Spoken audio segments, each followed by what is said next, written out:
Okay, Roger. Glad to be back at Indian Wells, where you've done well in the past. Yeah, it's been a successful tournament for me.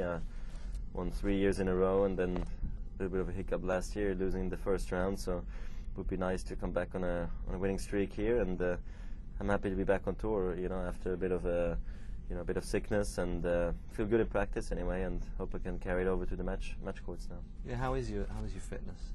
I feel okay. You know, I only found out 2 weeks ago what was really wrong with me. So now I could really practice hard. Took advantage of it, and also played an EXO in New York with Pete, obviously at Madison Square Garden, which also helped me to get some sort of matches under my belt. And then I arrived here and really been practicing well. So it's been a tricky situation, but at some stage also motivating in a way, you know, because people were maybe talking a little bit too much again, and hope I can prove them wrong again this week.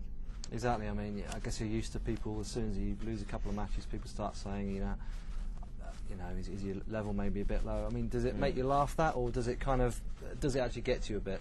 No, I mean, I think it was tricky for all of us. You know, I didn't know what was wrong really with me before the Australian Open, except that I had food poisoning.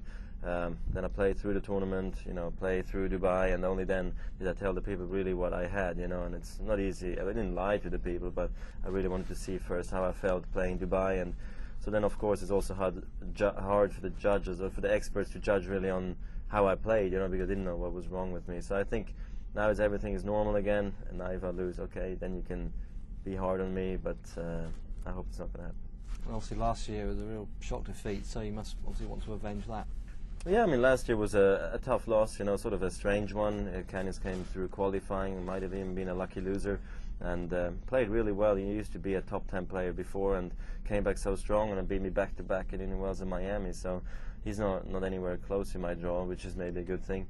But I mean, the draw is maybe a bit more favourable this year than maybe last year still, but it doesn't mean much at the moment. I just have to really start playing well again, and hopefully I can start in the first round here on Sunday. Obviously you still don't have a coach. Is that a sort of situation you're going to carry on with? Are you still happy with your setup? Yeah, setup is fine. You know, I worked really hard with my condition trainer, and then I have the Davis Cup captain from Switzerland, Severin Lüthi, traveling with me and helping me out. So in some ways you can call him my coach at the moment, yeah. Okay, and looking ahead to 2008, what are your sort of targets this year? Well, it's a big year, and all the big matches are coming up now, really, for me. You know, I want to get back on, you know, playing some matches again and see where my level of play is. The clay season is always a huge one, and then, you know, in a short period of time we have, you know, all the big tournaments: French Open, Wimbledon, Olympic Games, and the US Open. So it's going to be an interesting time.